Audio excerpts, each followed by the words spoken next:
Well, I'm excited to be starting episode number 14, if my counting is right, of Scale Up Podcasts. And I have with me here today Brian Krusz, who's going to talk to us about a chain of car washes called Sergeant Clean that he's building. And we're going to hear about what that means to build and how big it's going to get, or what his vision is. We'll get to that in just a second. Just to remind everybody that Scale Up Podcasts, it's not for startups. I don't mean you can't listen if you're a startup, but we're focusing on the process of building companies, not starting companies. And I won't get into why that's important, but I'll just say that it's much harder to build than to start. And I think it also has much more positive impact on society, on employees, on people than just starting. But I think startups can definitely learn from, let's call their bigger brothers and sisters who already are well up in the revenue cycle.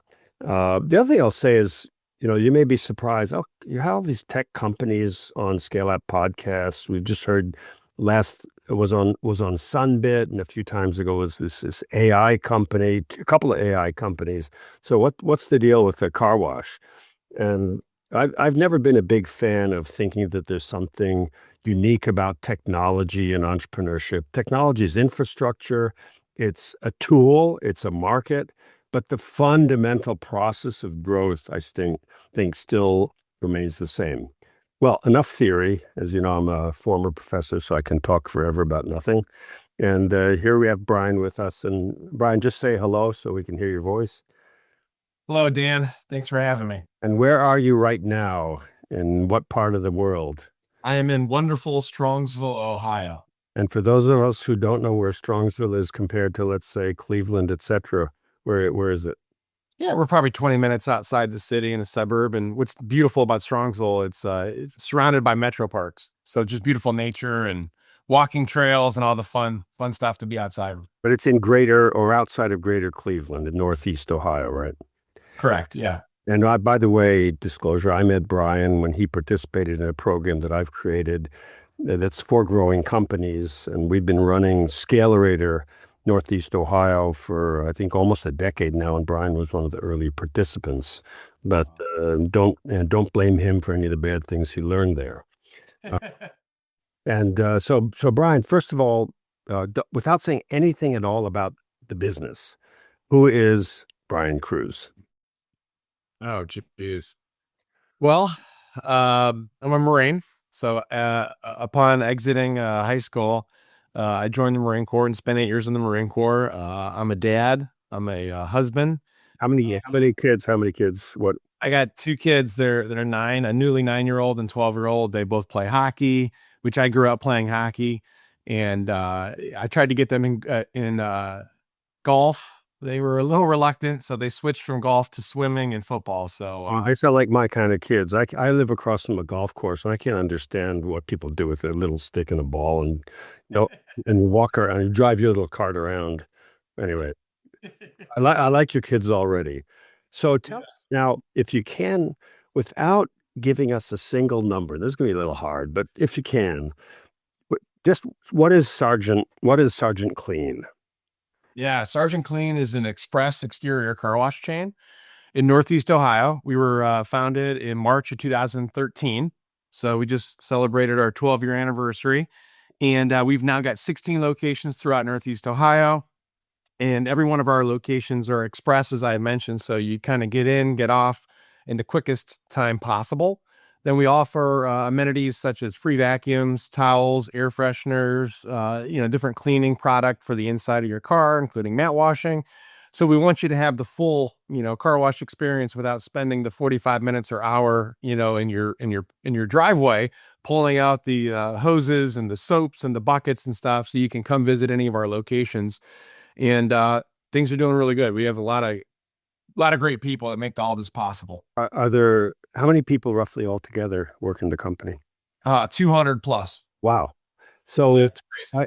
I read online that the car wash industry, actually, it's about in the United States, roughly $20 billion plus minus, depending on how you define car wash, but it's about a $20 billion industry. and it's actually seems to be growing, but it also says there that it's very sort of distributed, and there's no one company owns really more than just a sliver of the market. Is that your view as well? And how does Sergeant Clean fit in? Yeah. Are you gonna be the big one that makes it through, or Yeah, we'll see what happens. I mean, we'll just kind of take over Northeast Ohio and then slowly kind of grow from there with our with our branding and saturation here. But yeah, without a doubt, I mean, you look at a lot of other industries. For example, coffee. There's national players from West Coast to East Coast. Car washing, there's not such a thing. I was under the same illusion that when I got into car washing, 12, 13 years ago, that it was pretty easy, right? You just flicked on the lights at 7, shut them off at 8, collect the money on weekends, and throw some water and soap on a car. But it is very, capital intensive. We have preventative maintenance process. So the maintenance, the equipment, the machinery, the soap itself is a whole lesson in chemistry class from high school, or I'd say at college, or 800 or 900 series level, just to perform and to maintain the facilities are intense. And for instance, some environmental regulations, or at least concerns that probably you have to deal with as well? yeah, there are some. I mean, we maintain all OSHA standards, related to the soap and the preventative maintenance that we do. And then the interceptors and the pits where all the dirt and the sludge and stuff go on the side of the building, we get those cleaned out monthly or every other month. So we fit those parameters. But like I said, it's very maintenance driven. It's very people driven. And for instance, Starbucks, right? They're a national player. Let's pick on them for a second. If the coffee machine doesn't work, they pick it up, throw it away. They put another $20,000 coffee machine there, and it continues. You can't really do that on the car wash side because all the different shapes and sizes of the vehicles, the contour of the vehicles are very tough and hard to navigate and cleaning. And that's just one of the reasons why there's no national players, because it's just so it's labor intensive, it's capital intensive. There's so much maintenance that's involved in it, and it's more regionalized. So you can have those, Well, say more about that, more regionalized. In other words, in given regions, there are certain characteristics of service or quality that are different from other regions. yeah, and Midwest example, right? We have snow, sleet, hail, the whole 9 yards. In Florida, it doesn't snow, right? Or maybe it snows the once in 100 years. Last year it did just a little bit. Just a little bit, right? So it's completely different if a Florida company was to come in Ohio and start washing cars. The weather's a factor. People don't even understand the hardness of the chemicals, the temperature of the chemicals, the soap that we use. It's completely different, and a completely different process that they do in Florida than they do in Ohio, than over in California. So there's just one example of how hard it is to wash cars in different climates. So do you see, I mean, in your heart of hearts, I mean, I know you're being, I guess anyway, you're probably being a little bit modest and saying, oh, let's take over Northeast Ohio. I read, by the way, that there's maybe 100 to 200 car washes in and around the Cleveland area. I don't know if is that your assessment as well, roughly? Yeah, it's probably about that, right? And I would Oh, categorize those as like a tunnel car wash, like a conveyor based car wash that pushes the cars through.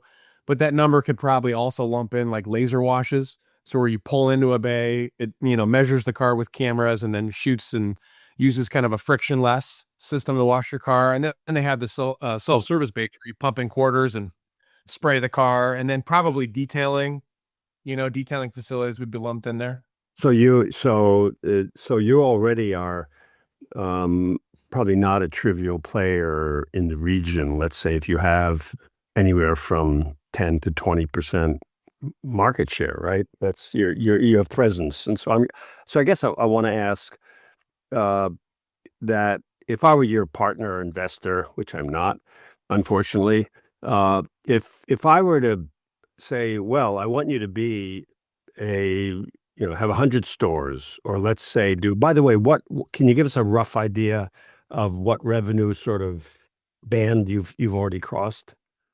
Yeah, so I'd say we're north of being a little vague here. We're probably way north of 15 million.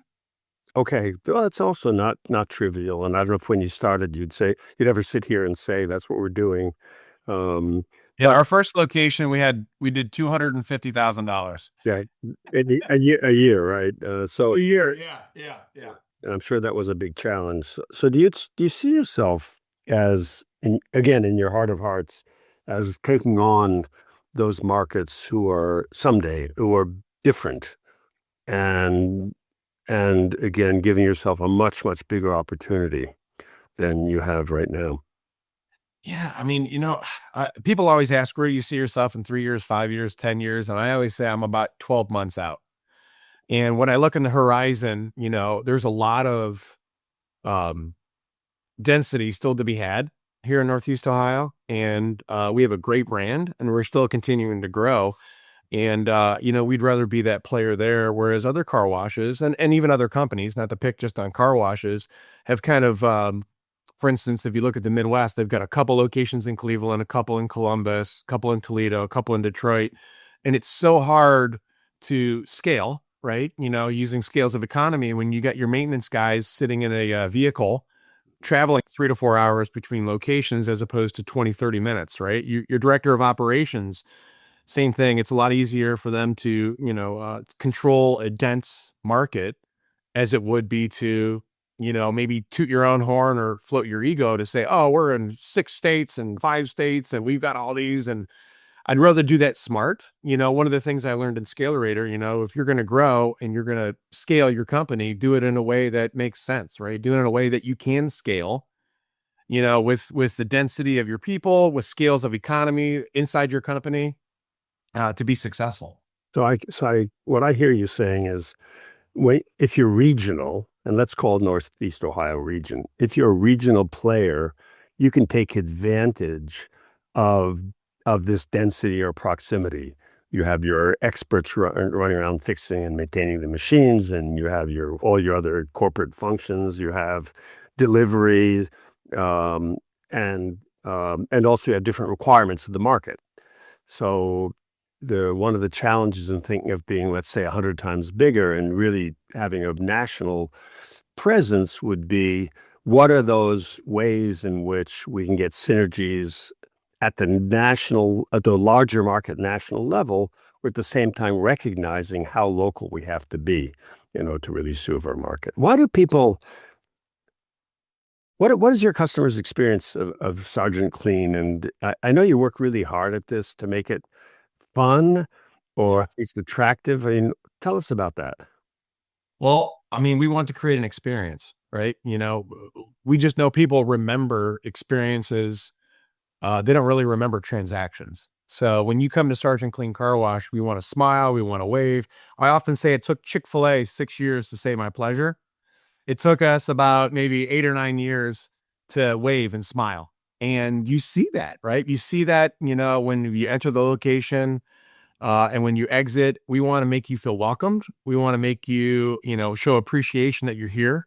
You're visiting our car wash. And then also too is, even upon exiting, we want you to come back, and just these little touches of experience, whether it's the people side of things that we do, the amenities that we use. It's funny because when we just, our marketing director sends out a weekly email, and some of that, his process on his marketing update is Google reviews. Dan, it's astounding that 80, 90% of the reviews have nothing to do with the car wash. It's all people are this, and man, such and such, they call out people by name. It's so nice, so polite. And sometimes even when things happen, right? Stuff happens in business, right?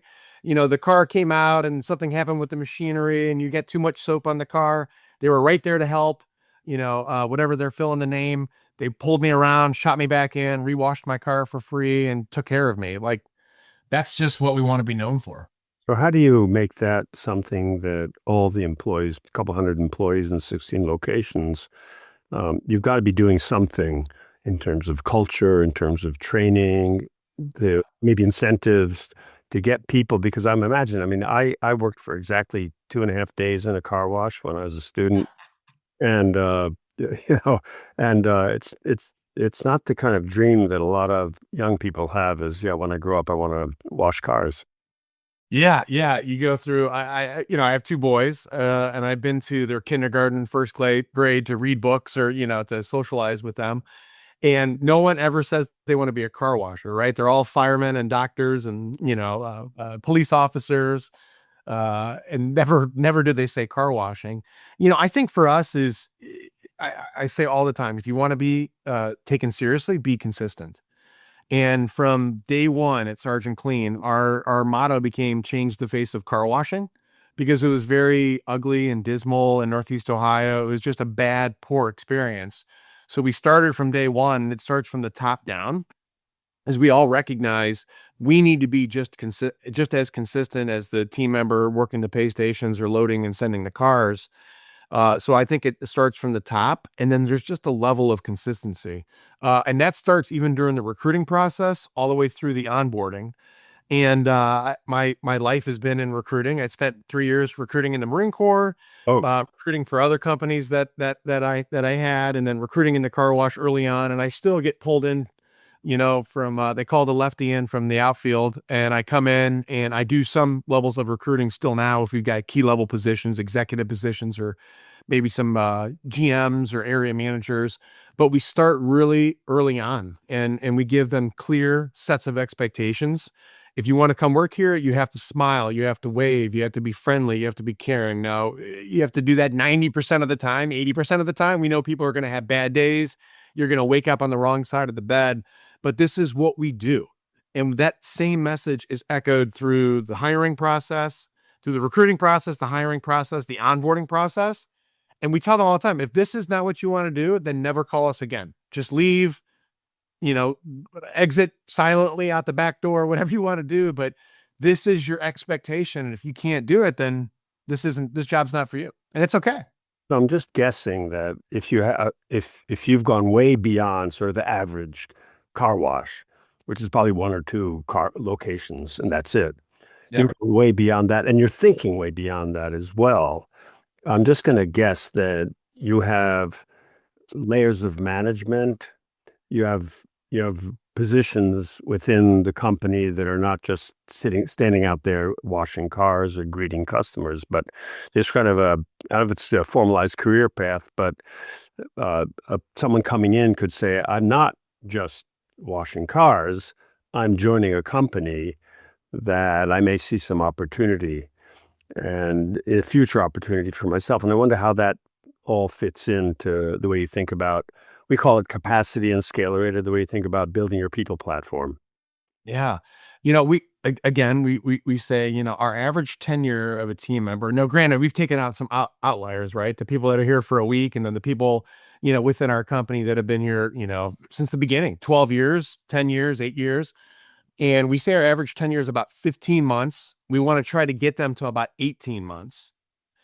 And knowing that that's kind of their service, right? Like, I'd spent 4 years in the Marine Corps. Hey, this is your service agreement. So if we know, hey, you're in here for 15 or 18 months and you leave, it's the same experience in the Marine Corps, right? We want you better off than the first day you showed up at boot camp to the 4 years or the 18 months when you get out of Sergeant Clean. And that's why we teach soft skills, people skills, sales skills. I often say, we're not hardcore sales individuals, but we give them some level of sales because you eventually want to get married. So you have to sell your spouse on you. You have to maybe get another job. So during the recruiting and the interview process, you need to sell them. So not only do we give them these tools to be better when they leave, we give them the why. So why is it important for you to be friendly and fun-loving and energetic and caring and compassionate? And how do you get to do those things? But then why it's important for when you leave, that Sergeant Clean appears on someone's resume and they go, oh my gosh, I love that car wash. I go there, or I've been there. Then they immediately go, oh, this person's been there a year or 2 years. Yes, we're going to get somebody who really cares, who is into culture, loves people, and can physically do X, Y, and Z that we want to do here at this company. That's kind of the goal, Dan. But it sounds like the Marine Corps experience for you, because you refer back to it a few times, was Yes. pretty important and maybe even formative for you. Is that fair? Absolutely. I remember, I was a crazy kid. I was a crazy high schooler. My parents would stare at me sometimes and go, "What are we going to do with you?" But I was just hungry. I was always 180 miles an hour. My mom used to say I had two speeds, which is off and 180 miles an hour. But I was always the 5 or 6, 7-year-old entrepreneur selling snacks and pop and chips on the corner of, busy intersections, all the way through working for my grandfather at concession trailers and festivals. And when I got to high school, I was like, you know what? I had a really good best friend. His grandfather was in the Marine Corps, fought in the Korean War, Chosun Reservoir. And he said, Brian, you could be 80 and go to college. You can't be 80 and be a Marine. And if you want to be the best, obviously he was partial. The Marine Corps is the best. Go ahead and do the best. And I was always driven to be the best. I was always outgoing. I wanted to be the best hockey player, the best golfer, the best whatever I did. And that just really changed my life. It put structure, it put discipline, I put responsibility. And I just thank the good Lord that everything kind of worked the way it did in the Marine Corps. And then I was a recruiter, because recruiting, you're kind of running your own business. And then when you get out, I've learned all those valuable skills. And it's such a tremendous, I am so thankful, for my decision to join the Marines and spend 8 years serving my country, but also just, reaping the rewards and benefits of being a Marine and all that the Marine Corps has to offer. It's interesting, the military experience. I don't know if you know this, but I spent a quarter of a century in Israel and raised my 4 kids there. And Wow. every single one of them went through the Army. 2 years for my daughter and 3 years for my sons. And it was also formative. They were depends on which one. They were in different branches of the defense forces, but it definitely was a formative experience for them as well. And I would say that if nothing else, then the discipline, if nothing else, and it is more than that. It's also you get leadership, you get experience at leadership. You're 20 years old. One of my sons is 20 years old and leading a unit of 20 younger boys. And, it's pretty hard to replicate that experience elsewhere. But let me sort of zoom to a different part of the story. We talk in Scalerator about the 3 Cs. We talk about customers, and we've done that already. Yep. Talk about capacity, which is the people, and we've done that, and those sort of stick together really well. And then the third C is cash, the resources. It's not just money, but the resources you need to grow, to scale up.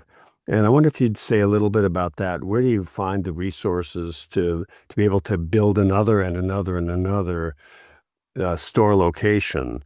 Is it all internally generated? Do you get external financing, and what's that experience like?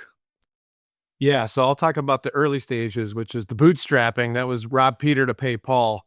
And we literally had some private, investors that would give us some money. I remember paying 10, 15, even 18%, on a cognovit note, just so we can make ends meet, right? And invest in equipment and the capacity and what we wanted to do as we grew. And then we had some banking relationships, very, very thankful to Celtic Bank early on that believed in us. They're entrepreneurially minded, and they were able to work with us. And those were where our first loans came from. But car washing is expensive. Yep. My parents, my dad worked for Columbia Gas. My mom was a secretary at a hospital, so they had no means to really support a $6 million business. I mean, every car wash we build is generally $6-7 million Of investment. of investment. Yeah, the variable there is the land, but the equipment alone is, probably $1.5 million. Just the infrastructure that we're building to wash cars to high levels of capacity. We're buying the bigger sites and building the bigger buildings and having more capacity for our throughput. But now, 4 years ago in April, we partnered with a private equity firm out of Chicago called Prairie Capital, and they have been fantastic. Sometimes private equity gets a bad rap, or you put some different analogies or whatever with them, but they've been great. And I think it's just, when I think of that as picking good partners, they picked us as a good partner, we picked them as a good partner. We're both aligned.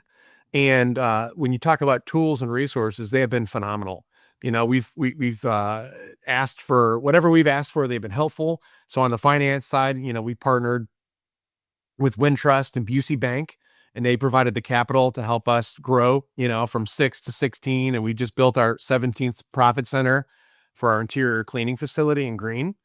But they've been helpful just on, hey, what do you need? How can we help you? We're not car washers, but can we offer these tools, these resources? And not only on the money side, but just the human side, right? On the human resources or the people initiatives, anything that we've wanted to do, they've been extremely helpful. So what do they hope to get out of it? Obviously, they want to at some point they want to make a significant return on their investment. Yes. Do you know what that looks like from their perspective?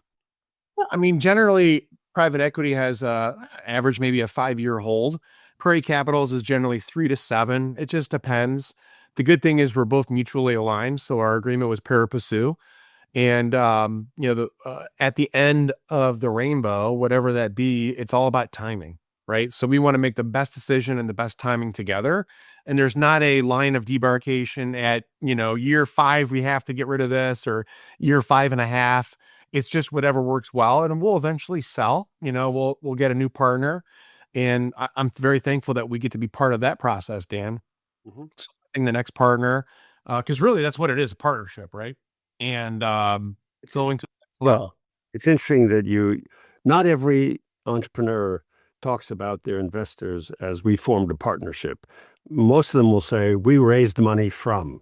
Very yeah. few will say we formed a partnership with, and that's sort of interesting. Maybe it's telling. So I assume that they get a board seat as well. Did you already have a formal board of directors before they joined, or did they help you build that? So prior to partnering with Prairie, we had really an informal board and different mentors and advisors along the way that we would bounce different ideas from, kind of meet spontaneously a couple times through the course of the year.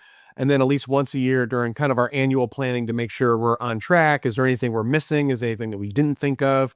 Does this sound like a good, solid plan? And then we really formalized that process when Prairie came on board.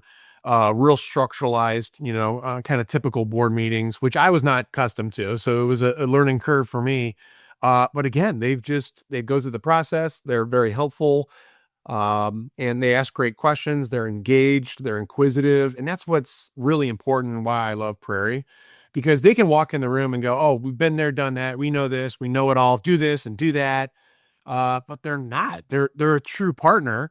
And I often think of it as the difference between a shopkeeper and a businessman, or businessman or woman. And a shopkeeper for me is somebody who is bought themselves a job, right? Maybe it's a dry cleaners. Let's pick on them, where they just have one business, they run it, and it pays them X dollars a year, and they just run it, and that's it. Their life is that business, and they can't leave. They have to, run the facility. And the week they want to go on vacation, they get a cousin or an uncle or whatever to come run it, and they worry the entire time. Whereas a businessman or woman has maybe one or two of those, or is comfortable enough to leave for an entire year or go on a 2 or 3 month sabbatical.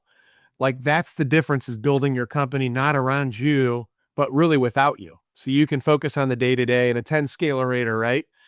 Type programs, and just build your business.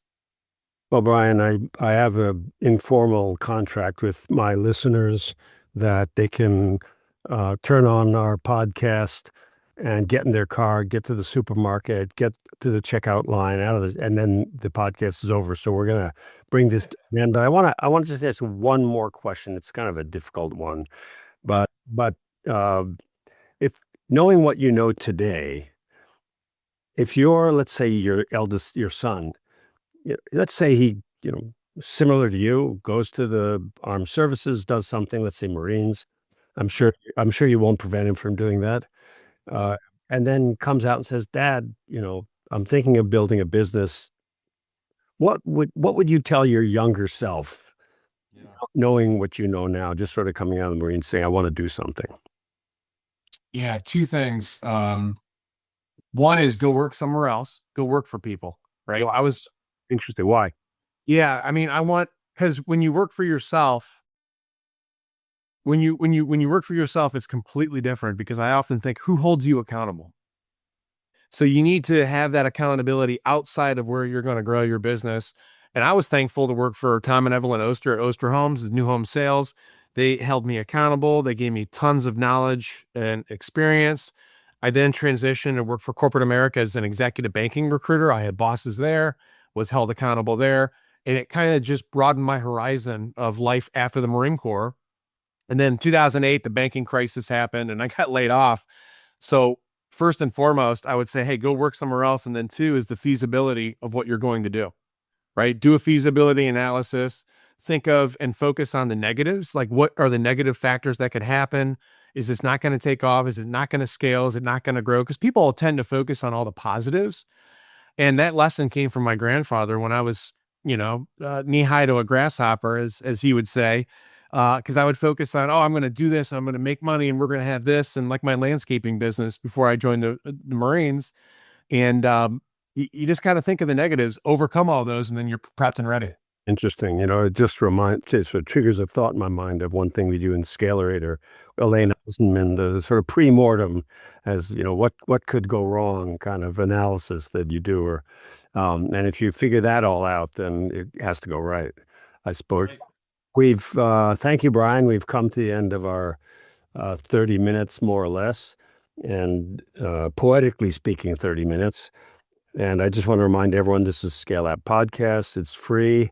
If you like it, share it. It's a hobby for me. It's something I really feel strongly about, and I've been involved for probably 40 years in helping companies in various ways grow beyond where they are today and have significant impacts. So with that, again, this is episode, as I think, 14. And again, thank you, Brian Krusz, founder and CEO of Sergeant Clean Car Wash. It might be worth, if you're thinking of traveling through Northeast Ohio, keep your car dirty for a little while, get there and see if everything that we're hearing about is all really there. And it sounds like it is. Sounds like it'd be a good experience. Thank you, Brian. Yep. Thanks for having me, Dan.